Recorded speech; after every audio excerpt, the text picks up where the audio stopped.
दोस्तों, अगर मैं आपसे कहूं कि अगले 5 सालों में भारतीय सेना के पास 10 लाख से ज़्यादा ड्रोन होंगे, तो क्या आप इस बात पर यकीन करेंगे? ये ड्रोन सिर्फ उड़ेंगे नहीं, बल्कि हमला भी करेंगे, निगरानी भी करेंगे और बिना सैनिक गंवाए दुश्मनों को तबाह भी करेंगे। दरअसल भारत अब ड्रोन सुपर पावर बनने की तैयारी कर रहा है, क्योंकि दोस्तों युद्ध का नियम बदल चुका है और पूरा तरीके से युद्ध का एक आप ये समझिए कि स्ट्रैटेजी बदल गई है। आज की जंग केवल टैंक वर्सेस टैंक नहीं है, आज की जंग है ड्रोन वर्सेस ड्रोन, एल्गोरिथम बनाम एल्गोरिथम, यानी कि algorithm versus algorithm, AI versus AI. और इस पर भारत बिल्कुल फोकस करके बैठा हुआ है। इसीलिए दोस्तों भारत ने अपनी तैयारियां पूरी कर ली हैं। दोस्तों यहाँ पर भारतीय सेना इस बदलाव की रीढ़ है और कम से कम 1 लाख से ज़्यादा ड्रोन ऑपरेटिव्स पहले से ही ट्रेन किए जा चुके हैं, जिनके पास एफपीवी स्ट्राइक ड्रोन्स जो कि सीधा टारगेट पर हमला कर सकते हैं, स्वार्म ड्रोन्स जो कि झुंड में हमला कर सकते हैं, लॉइटरिंग म्यूनिशंस मतलब आसमान में इंतज़ार का वॉर करेंगे, यानी कि वेट करेंगे, लॉइटर होंगे और जब लगेगा कि टारगेट को ख़त्म करना तो उसे ख़त्म करेंगे। और इसके अलावा लॉन्ग रेंज यूएवीज जो कि घंटों तक निगरानी करेंगे।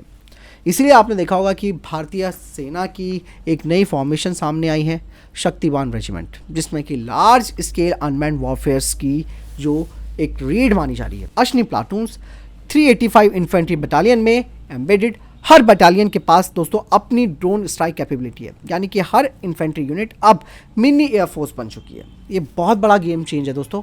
और भैरवा फोर्स की बात मैं आपको बताऊं तो ये काफ़ी हल्की है लेकिन घातक है। मतलब लाइट कमांडो फोर्सेस भैरवा जो कि इंटेलिजेंस, सर्विलेंस और रिकॉग्निशंस कर सकती है, रियल टाइम टारगेटिंग कर सकती है, प्रिसीजन स्ट्राइक कर सकती है, मतलब बिना देखे बिना आवाज़ के सटीक हमला। वही दोस्तों अगर इंडियन एयरफोर्स की बात की जाए तो ड्रोन डोमिनेंस में इंडियन एयरफोर्स पहले से ही लॉन्ग रेंज ISR यूएवीज को इस्तेमाल कर रही है, डीप स्ट्राइक ड्रोन्स का इस्तेमाल कर रही है और इलेक्ट्रॉनिक वॉरफेयर और इवन स्पेशल मिशन यूएवीज का इस्तेमाल हो रही है।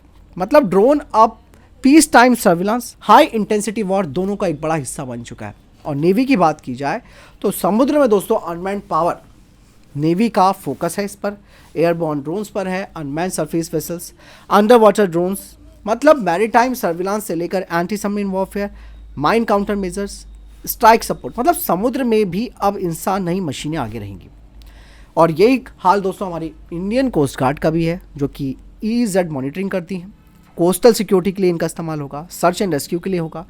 वहीं हमारी जो पैरामिलिट्री फोर्सेस हैं, CAPF और बाकी जो अन्य BSF और जो भी हमारी पैरामिलिट्री फोर्सेस के पार्ट हैं, वो border surveillance, counter insurgency, urban operations, convoy protection और इंटरनल सिक्योरिटी, मतलब इन सब का भी रोल अब सिर्फ ड्रोन्स निभाएंगे, खास करके इन्हें प्रोटेक्शन देने के लिए।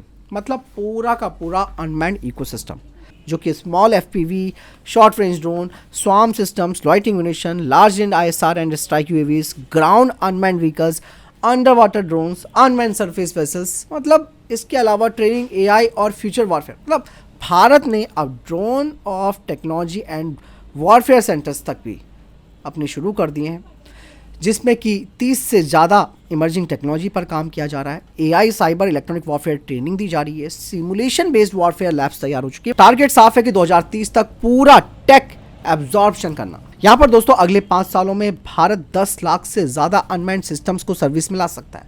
और ये सिर्फ दोस्तों मॉडर्नाइजेशन नहीं है, मतलब ये पूरी जंग की डेफिनेशन चेंज करने वाला है। कल की जंग सैनिकों की संख्या से नहीं, ड्रोन की संख्या से जीती जाएगी। जो देश अनमैन्ड वॉरफेयर में आगे है वही असली पावर है।